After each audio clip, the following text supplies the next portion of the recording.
wakati mko kwenye meza pale mnaongea, Nagu alisema unataka kufungua kanisa na nishia kusikia hizo taarifa kutoka kwako Ringo. Ukweli upoje bwana mtumishi ajaye? Bado, lakini unajua jambo hili Mungu huwa anamchagua mtu yule ambaye anaona yeye kwa upande wake anafaa, lakini kwa utabiri wake siwezi kukataa, kwa sababu anaonaga kaka yao nampenda sana Mungu, na hata kwenye matembezi yetu mimi mara nyingi ndo nasoma dua na nini.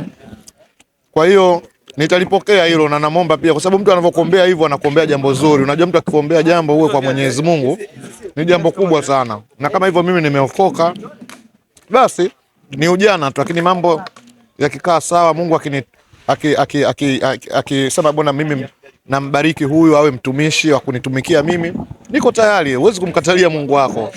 Naam, wewe watekeshaji mkija kwenye mambo ya serious watu wanaona kama au anataka kutuchekesha tena. Hamna, Mungu anapoamua kumnyanyua mtu achagui wewe ni nani. Achagui ni nani. Leo hii mmemwona yule kaka yetu nani alikuwa ana mambo fulani, lakini leo hii anamtumikia Mungu na Mungu amemponya, amesimama tena. Kwa hiyo ndio ujue jinsi gani kwa Mungu huwa hachagui wala habagui. Mungu wetu anampenda kila mtu na nimtenda haki. Ukiona wadogo zako hawa mitandaoni wanasifiana utajiri, mchekeshaji mimi tajiri sana kuliko nani, mimi ndo nina hela, mimi ndo nina magari kuliko nani. Ninyi asizeno walikuwa tuyaoni haya. Vijana walimbukeni na fedha ni. Hamna, ujue uwezi ukamsemea mtu na uwezi ukamkataza mtu anachokifanya. Nchi yetu hii iko huru. Kikubwa usivunje masharti ya nchi. Kwa mimi niseme tu kila mmoja alivyolelewa. Na kila mmoja na tabia yake. Umeelewa Lakini kwa vitu ambavyo vinampendeza Mungu, labda kama kuchezea hela, usifanye hivyo, kwa sababu hata Mungu hapendi. Kwa sababu kuna mtu mwingine pia ajara pengine tangia asubuhi yeye anachezea hela, sio jambo la kumpendeza Mungu kikiwasilia. Na unasemaje kakaangu? Kabisa. Kabisa. Kwa hiyo hilo swala huwezi kumpangia mtu avyojiwekea kwenye maisha yake, ila inategemea namna gani unafanya. Mbona maana wakati huo kumbuka unasema hivyo, afu jana umekuona unaomba 10,000, afu leo unaongea hivyo, ufikia kukupa 10,000 anajisikiaje?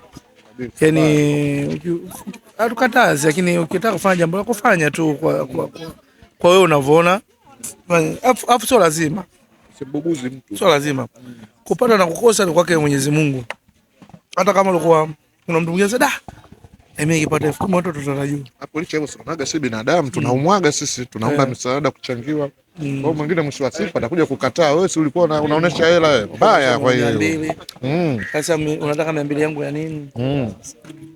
Sasa haya bwana, mimi nataka kidogo tupige story na ndugu zenu pia kwenye masuala ya muziki. Natumai nyinyi mtakuwa mmeona kisema la kweli, mtu kidogo akiwa na nywele zake afa akinywa para moja kwa moja lazima watu washtuke. Bwana vipi, mbona upara? Je, para style fulani kama inakuwa inafurahisha watu muda mwingine. Hata kishule mwanafunzi akinywa para, wanafunzi wenzake kama wanamdengulie. Nafikiri mmeliona para langu na hiyo. Nimeliona. Hayo si dongo tu kama la kawaida. Kila mmoja na siri yake, pengine na mapunye kama kwa kadao. Kwa kila mmoja na siri yake. Nyonyoka na kuweka tu au anawalaza. Kwa hiyo simpatie. Inategemea kapigwa pala na nani. Lakini alikweje, kanyoa vipi? Harmonize ana shida. Sasa ana shida. Kuna picha wameweka huko jina la Kuevo, afu wameweka kwa hiyo. Simeiona hiyo. Yaani wameweka picha mbili huko Kuevo sana Marekani. Afu kwa yeye Harmonize. Afu juu wameweka jina lake Kuevo, huyu kwa Harmonize jina wameweka kwa hiyo. Kuevo naye anaimba. Anaimba. Na Harmonize anaimba. Sawa. Sanii. Ila sisi tunamwangalia msanii wetu tu. Kwa sababu kanywa kipara, tunamwangalia msanii wetu, tunampenda msanii wetu. Basi. Na tunakipenda kipara chake. Au wewe upende familia yako? Basi. Tunakipenda kipara chake. Au wewe hujapenda kunywa? Asema kama hujapenda. Unatia aibu ukiwa unarekodiwa kama hivi afu unakula dharau, kwa sababu hata wenyewe cameraman mwenyewe ana njaa. Sasa ukiwa unashtuka kama hivi unakula unakuwa na dharau. Nesta alikuwa na hapa. Kalikuwa na nani? Kala wewe. Funika basi usile. Au nitie maji. Acha bwana. Acha utemi wako. Kaka zako. Sawa. Bwana, juzi niliona kuna video clip ina trendi sana ya mnaifanya naye sana nyinyi kazi Gladness Kifaruga kwenye kibao kata cha Nandi. Na kuna muda akawa anakata. Akasema jamani, Gladness vipi tena? Ni mwanamke. Mwanae yule. Sasa mwanamke ukata kata kiuno si kawaida. Sina ni kiuno chake kile Kikoje? fulani cha kichaka. Kigumu au nini? Kigumu. Kama pweza anachukuliwa kwenye pango. Sasa si Mchaga, sasa Mchaga shona anambulika kule. Kawaida hiyo. Ulipoona mkushangaza kwamba Grand si ungetulia tu. Alafu mwenzetu nani ana shida madam. Madam ni mtu akupenda kufurahi muda wote. Hapendi kuwa kununa, hapendi unyonge. Hata muende naye sehemu hivi, hapendi watu mkae kinyonge. Ndio kipiga rege anaruka, indavomkuta ndio hivyo hivyo. Unajua kucheza sio kazi, kazi kwenda na beat. Wewe, hiyo fresh. Natamani kufahamu kile kipindi Mkojani anatolewa katika mambo ya kuombea. Kipindi cha kitimtimu. Kile kipindi Mkojani kama anapunguzwa kwenye masuala ya kugombea uongozi. Ninyi mlikuwa mnampa moyo kwa namna gani mkiwa kama washikaji zake? Sisi unajua kwamba kitu ndio kama ulivyosema, yani mtu akiamua lake na Mungu akimpangia. Sasa sisi tunaombea tu afanikiwe. Apate. Amekosa hapo angepata fresh. Kwa mcheki labda mwenetu bwana. Hiyo ni kawaida. Sikia siku tunashikiana sisi ni familia tunaongea kila siku. Haiwezi kupita siku nzima tulimtia moyo tu, awe tu na moyo hata kama kikatwa asizimie kuiacha familia yake basi. Kubwa asizimie na hajazimie. Ndio hicho tulichompongeza. Sasa mimi nimepitia huko kwenye mambo hayo. Ya ubunge. Nimepitia. Ringo zile content zako za Master Shivo ishie kutokea siku umepita sehemu watu wakataka kukujaribu kwamba ujamaa ngumi anaweza kweli au anatuzingua. Hawezi.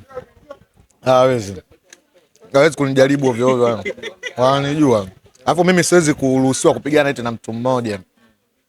Sijafundishwa hivyo. Mimi mkandangu naruhusu watu 5 6 ndio hao naweza nikadili nao. 5 6. Na hao 5 6 sio hawa. Yaani ni mtu ambaye naye ana mazoezi.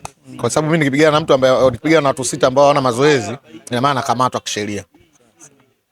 Bwana la kumaliza kwa mashabiki zenu. Tunawapenda sana. Tunawapenda. Na wategemea makubwa. Basi. Kwa sababu mambo ya shaisha ya kisiasa. Kwa hiyo sasa hivi kwa sababu mara kwanza watu walikuwa wanashindwa kufanya kazi sababu siasa ndio ilikuwa imetawala. Kwa hata ukiposti kitu mambo ya lazima upishe mambo ya nchi. Kwa mambo ya nchi yameisha, tunashukuru Mungu. Basi watu watatuona sasa, watu tuna vitu vipya. Asante na wewe pia.